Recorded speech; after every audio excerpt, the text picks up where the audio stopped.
Acabo de graduarme como técnica veterinaria en el Instituto Politécnico Villena Revolución. Y todos dicen que el verdadero aprendizaje comienza ahora, con la práctica. Bueno, ya es tiempo de empezar, pues esta es mi verdadera vocación.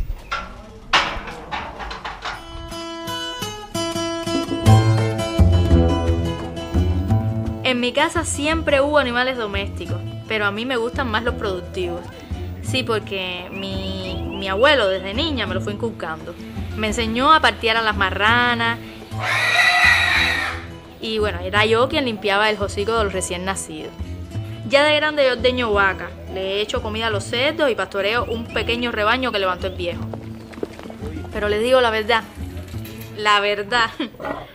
de todas las ganaderías siempre sentí preferencia por los cerdos. Marranito, marranito, has llegado a mi ranchito. Estás flaco y muy chiquito, come y ponte más gordito. Es cierto, son algo malolientes y gritones, pero en cambio tienen una orientación muy parecida a la del perro. Eso lo leí después en uno de los libros del Politécnico. Lo que sí comprobé junto a mi abuelo fue la rapidez con la que llegan a aprender cuando son criados en casa.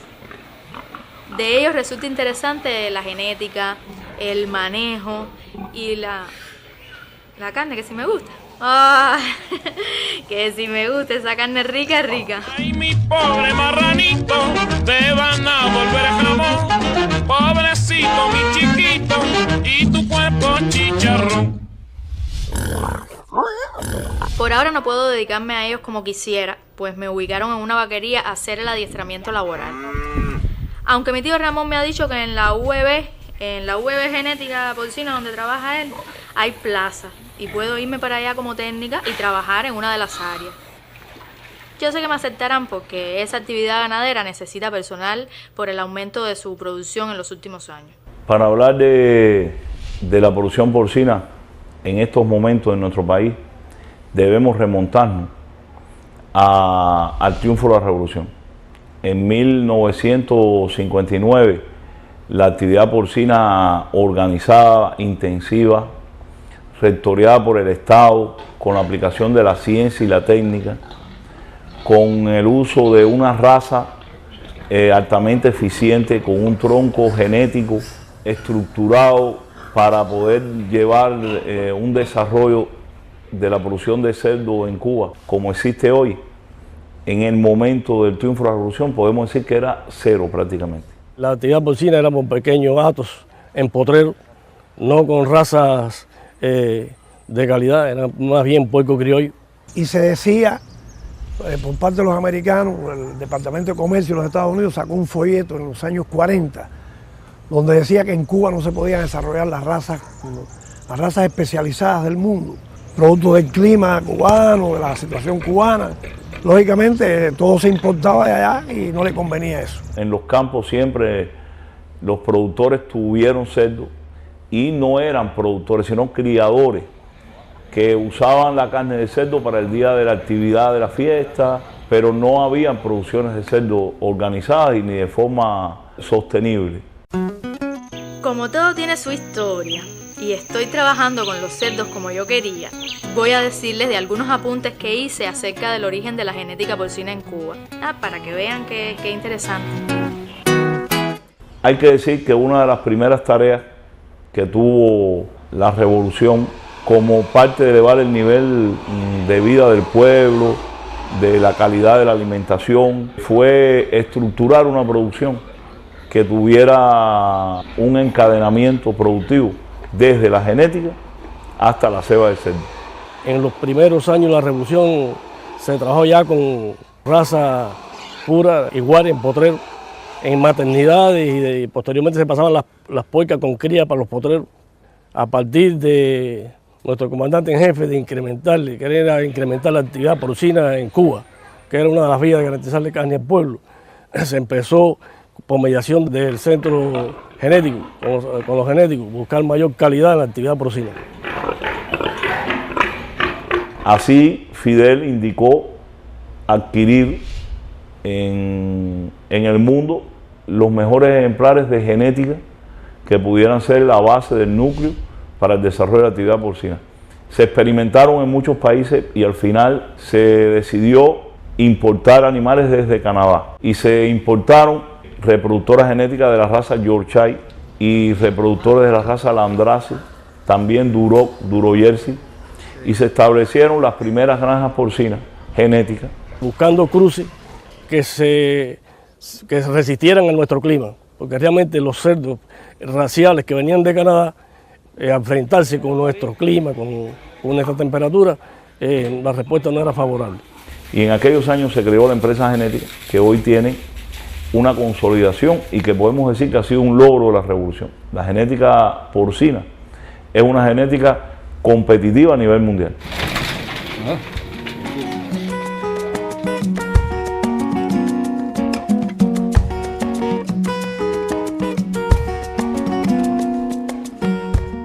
Esta UEB, que por sus características es una de las más antiguas de la empresa, la primera raza que explotó fue la Hampshire y desde hasta la fecha comenzó por necesidad del país a explotar la raza Yorkshire y ahora actualmente que se encuentra con ambas, la York y la F1.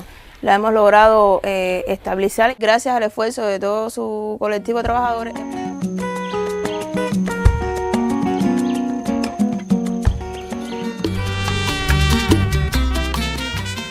He seguido la tradición porque mi abuelo contaba que él comenzó a trabajar en una de las granjas genéticas creadas a principios de la Revolución, así parecida al tigre, pero en el oriente de Cuba. Acostumbrado a los animales criollos, se impresionó al ver aquellos ejemplares traídos de Canadá, por supuesto, por decisión de nuestro comandante Fidel, para impulsar la ganadería porcina en la isla.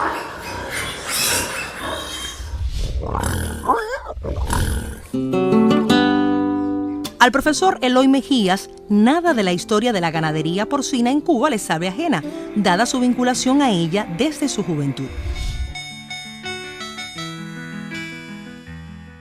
Al terminar Girón, yo llego a mi casa. Mi madre era una mujer muy fidelista.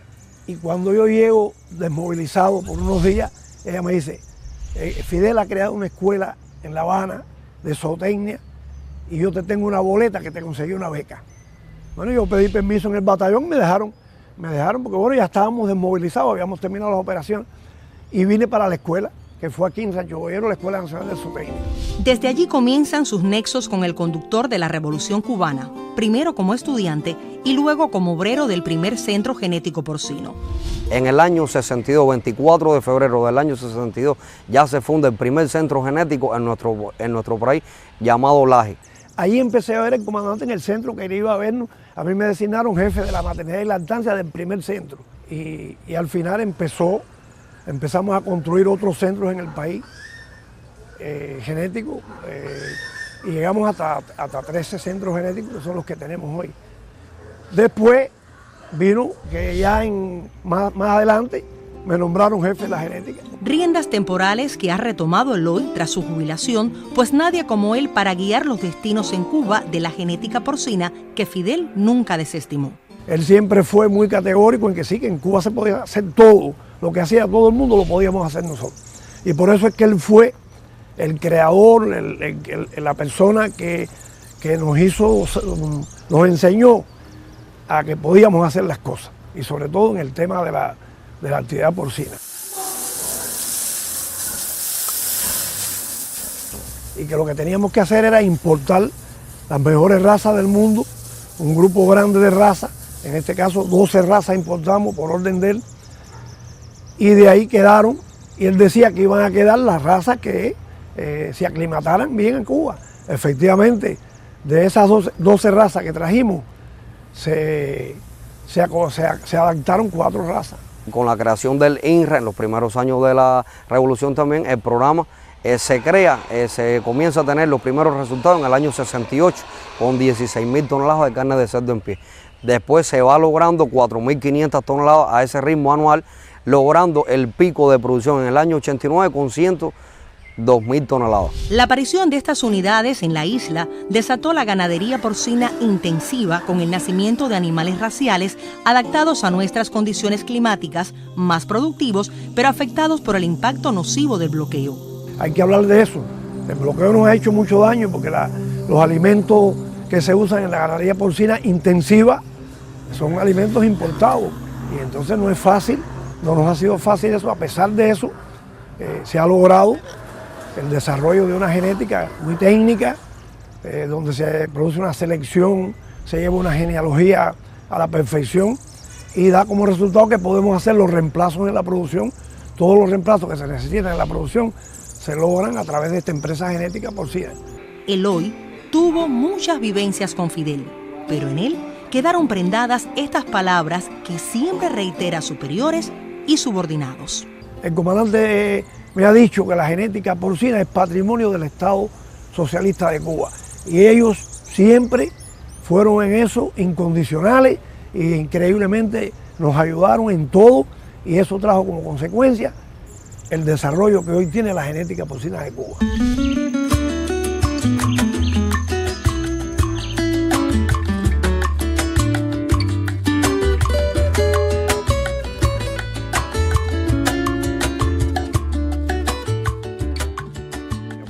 Tenemos una gran genética porcina. La genética porcina nunca se perdió, ella tuvo problema nunca porque siempre se mantuvo, la base está muy bien. El día que se quiera que haya madre genética porcina en todo el país, en los campesinos, donde quiera que la revolución lo diga, ahí están los ejemplares genéticos dispuestos, que se producen muchos miles de ellos todos los años para resolver el problema. Gracias a Fidel. Antes del triunfo de la revolución, Cuba no contaba con productores, sino criadores de cerdo que desarrollaban de manera incipiente la crianza. La actividad porcina era por pequeños hatos, en potrero, no con razas de calidad, era más bien puerco criollo. Fueron las revolucionarias ideas de Fidel las que a partir de 1959 trajeron un cambio en la ganadería vacuna y porcina en la isla. Así, Fidel indicó adquirir en el mundo los mejores ejemplares de genética. Con la creación paulatina de los primeros centros genéticos, Cuba experimentó verdaderamente una ganadería porcina de calidad. Y lo que hemos hecho, lo que hicimos y lo que existe hoy en la genética porcina en Cuba es Fidel Castro.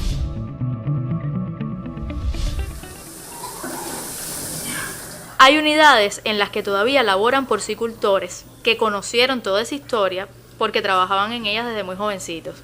Yo empecé en el porcino como obrero en reproducción. Ya a los 18 años empecé ya a dirigir. Y bueno, de pasado, realmente tuve una época que era, como se dice, apagafuego. Siempre me movían, donde había algunos problemas, y ya me he estabilizado en esta unidad, que desde el año 96 ya me encuentro en esta unidad, y tenemos muy buenos resultados. Pero antes de estabilizarse como directivos en la UEB El Punto de Artemisa, Jorge Luis me contó que ya estaba en la actividad cuando llegaron los primeros animales raciales al país. Se crearon razas para que se adaptaran aquí en el país, como lo que es la Yorlán como madre, que es un animal ya resistente, más la introducción del CC21, que es un animal ya más fuerte y le da mayor calidad a nuestros animales. Se avanzó grandemente. Se estabularon todas las masas porcinas, ya no eran en potrero. Después se fue desarrollando en todas las provincias la producción. A partir de esto se crearon los centros multiplicadores y se crearon los grandes integrales porcinos, donde se cebaban más de 20.000 cerdos instantáneos. Durante los años y hasta que surgió el periodo especial se mantuvo una producción de cerdos que llegó en el año 1989 a 100.000 toneladas de carne de cerdo. Nosotros tenemos tres etapas que nos golpearon mucho en la actividad porcina. En el año 70, en la unidad que nosotros trabajamos como obrero de reproducción, nos cayó la fiebre porcina africana.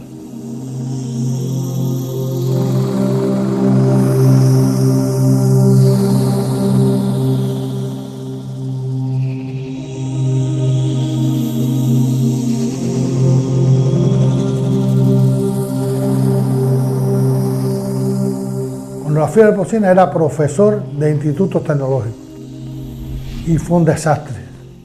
Cuba tuvo que perder la masa porcina casi completa, sobre todo en La Habana, que la doctora Simeón fue la que estuvo jefe de este grupo. Incluso hay muchas publicaciones que realizó la doctora. Ahí cuando empecé a abrir huecos y a quemar los animales, ahí casi todo el mundo lloró, realmente por el amor que se sentía por la actividad. Eso fue un golpe muy fuerte. El otro golpe, nosotros dirigíamos una unidad Dirigimos una unidad de 2.100 reproductoras con muy buenos resultados. Ahí también, cuando llegó el periodo especial, hubo que cerrar la unidad y eso nos impactó fuertemente.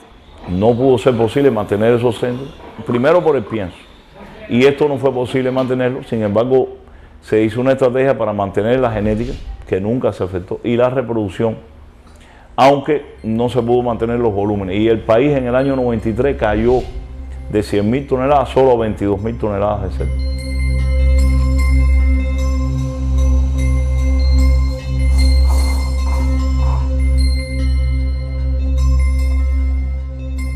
Y lo otro que nos impactó fue el Charlie.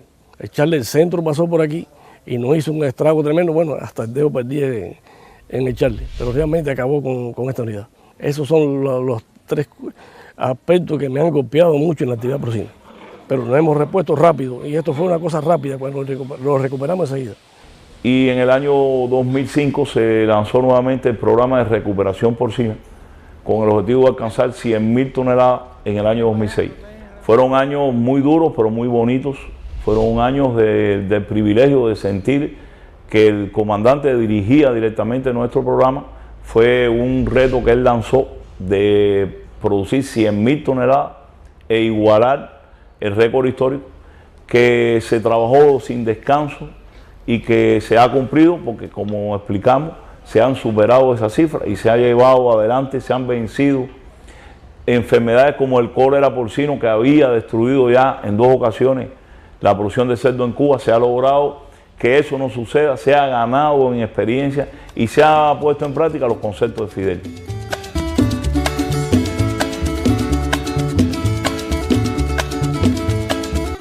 Se mantuvo la genética estatal y la reproducción y multiplicación estatal, sin embargo se comenzó a hacer la producción bifásica. Una fase transita en el Estado y otra fase transita en el sector cooperativo y campesino, debido a que este sector aporta un % del alimento producido en las tierras del productor. Ya el 30, el 40 y hasta el 50 y el 60% del alimento, a base de lo que pueda producir el maíz, el sorgo, la yuca, que es un alimento muy desarrollado ya para el cerdo, el boniato, otras alternativas, el palmiche.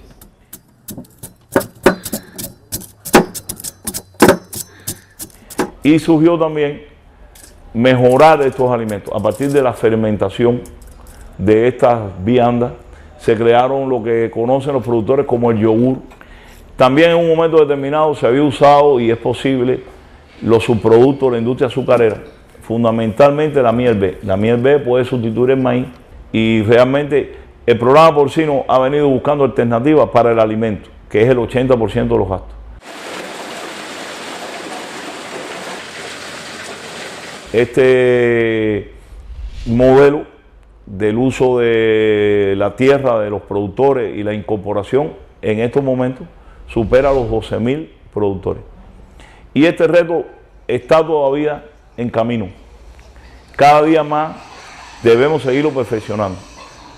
Se han ido haciendo resoluciones que norman los contratos. Estas resoluciones las seguiremos perfeccionando. Los productores deberán seguir haciendo un esfuerzo para aportar cada día más. Debemos de mirar más hoy hacia la tierra que no hacia el barco. Con el desarrollo de la genética, Cuba logró incrementar rápidamente las producciones a través de los centros multiplicadores y los integrales porcinos, donde se cebaban más de 20.000 cerdos instantáneos. Enfermedades oportunistas, el periodo especial y situaciones climáticas impactaron negativamente en el sector. Esos son los 3 aspectos que me han golpeado mucho en la actividad porcina. Pero nos hemos repuesto rápido y esto fue una cosa rápida cuando lo recuperamos enseguida. Múltiples alternativas han buscado los porcicultores para garantizar la carne que más demanda tiene en la isla. Por eso en Cuba hay que desarrollar el cerdo, porque Cuba se presta para eso y tenemos las razas especializadas que las usa el mundo en Cuba. Tenemos que trabajar en eso y seguir produciendo más cerdo y más cerdo.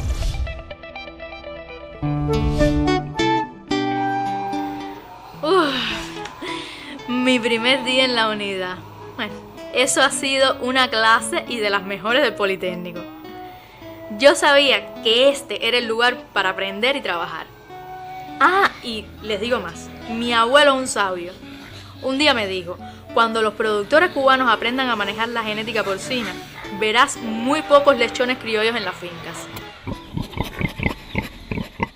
De aquel cerdito criollo, chiquito, que es el cerdito negro, que tenía una alta presencia de grasa y que se demoraba un año, se ha buscado una raza general para el país que puede obtenerse en 5 meses, 4 meses, que aprovecha igual las alternativas de alimentos y que tiene alta calidad de sus carnes. Ese ha sido otro logro. Se ha trabajado en los centros de mejora genética, lo que conocemos centros de monta, prácticamente a nivel de Consejo Popular, y este modelo también es un modelo importante, y que todo se ha logrado. No podemos dejar de mencionar a los productores campesinos que aman esta actividad, que lo hacen con toda la creatividad que tenemos, que tienen nuestros cubanos y nuestros trabajadores, y hoy realmente podemos decir que el cerdo se ha convertido en la carne que decide la alimentación de nuestro pueblo. Ay, por eso mi propuesta es tan peculiar. El puerco mamífero nacional, un monumento le deben dar. El puerco mamífero nacional. Y esa parte cultural llegó a tener hasta una expresión en el grupo musical Buena Fe, que ha hecho una canción que se llama El cerdo es el mamífero nacional, que realmente refleja lo que se ha logrado en la producción de cerdo en Cuba. Mira, en el mundo se producen 110 millones de toneladas de carne de cerdo. ¿Tú sabes cuántas se producen de ganado? 56, 57. Y de pollo y pavo, 88. Quiere decir que el rey del mundo es el cerdo. El cerdo lo único que se pierde en él es el grito. El cerdo te da jamón, chorizo, bacon, tocino, te da salchichón, te da de todo. El sabor de la grasa del cerdo, del chicharrón del cerdo, de la carne del cerdo, es lo más rico que es con cualquier cosa que tú hagas. Lo único que se pierde es el grito del cerdo. Y déjame decirte que yo conozco el peso del cerdo por el grito, ¿sabes? La respuesta de lo que le gusta comer a los cubanos parece muy sencilla. Congrí, vianda con mojo, ensalada de estación, tostones y el cerdo en cualquiera de sus variantes, especialmente asado, aunque sabemos que hay más que eso en la cocina cubana. La culinaria de esta isla es tan variada como nuestros gustos y costumbres, y al mismo tiempo tiene orígenes muy diversos que hacen que la cultura nacional sea rica y auténtica. Para nadie es un secreto que los cubanos aman la carne de cerdo, y muchísimos extranjeros que nos visitan piden exclusivamente platos con lechón asado y en distintas recetas porque, además de ser parte de la comida tradicional o criolla, reconocen el sabor exquisito de este cuadrúpedo, para nada exigente en cuanto a aderezos porque solo con sal sabe delicioso. Somos uno de los mayores consumidores mundiales de esta carne roja. Está presente en cualquier tipo de celebración, ya sea familiar, política como religiosa, y sus elaboraciones son múltiples y cabe citar el fricasé, el cerdo guisado, el bistec y sus distintos asados, así como los platos con chuletas o costillas fritas y los arroces. Como los cubanos somos dados a comer y hablar de alimentos, olores y bebidas, proponemos en esta ración semanal de Produce y Aporta mostrar disímiles prácticas campesinas de preparación de la carne de cerdo que cambian de acuerdo a la geografía. Se van a sorprender. Tampoco faltarán recetas de la cocina criolla y gourmet. Un mínimo de conocimientos e iniciativas le servirán para ampliar su catálogo culinario y aprovechar mejor las bondades de la carne del bien nombrado mamífero nacional.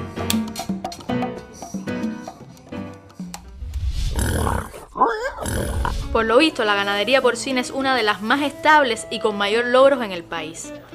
Aquí en la unidad dicen que el resto de los ganaderos quieren importar los resultados y el modelo que tenemos acá.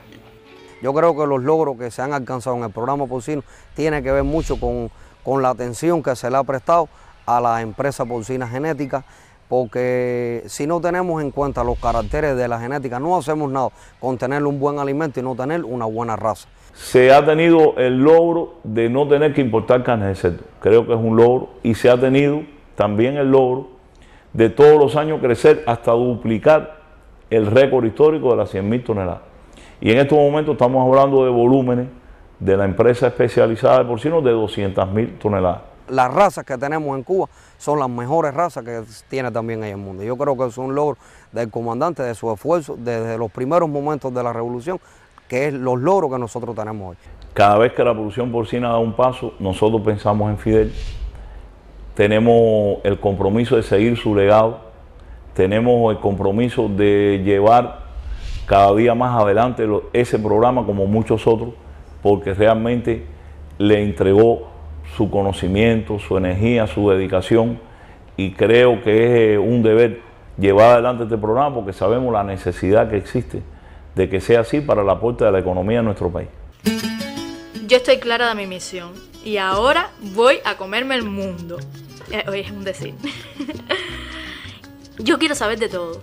Y mira, no son pocas las atenciones que reciben los lechoncitos hasta convertirse en sementales o reproductoras. Dice mi tutor que aquí puedo ver cubriciones, celos, ayudar a los partos, tatuajes y hasta cortarle a las crías el ombligo y los colmillitos. Uy, eso debe dolerle. Bueno, tengo interés y toda una vida por aprender. Así que andando para la casa, que mañana el día es bien largo. Hasta más ver.